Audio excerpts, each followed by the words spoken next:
kooxda Jarmalka ee ku guuleystay koobka adduunka ayaa ku soo guriyay noqday Berlin.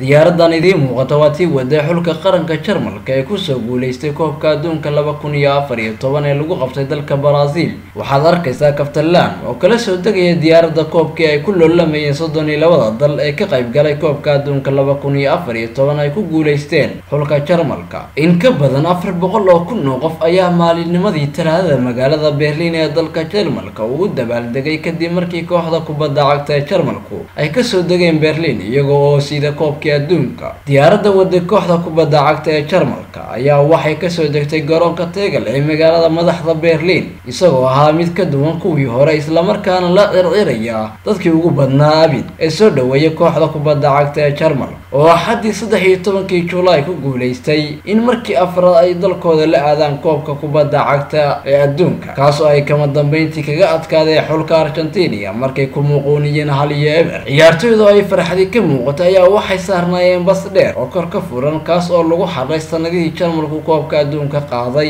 ee 1954, 74, 90 iyo 2014. kooxda ayaa la dabaaldegay 100 kun oo qof oo la dhacsanaa sida ay dalkooda guusha ugu soo hooyeen waana markii ugu horeysay dalka Jarmalka oo mid ah ay ku guuleystaan koobka adduunka. sidoo kale waa markii ugu horeysay dal ka socda qaaradda Yurub oo koobka adduunka ka qaado qaaradda Koonfurta Ameerika. dalka Jarmalka ayaa noqday dalkii ugu horeeyay ee laba qaaradood ka soo qaada koobka adduunka. Cabdullaahi Kadleye, Puntland TV, Jarmal.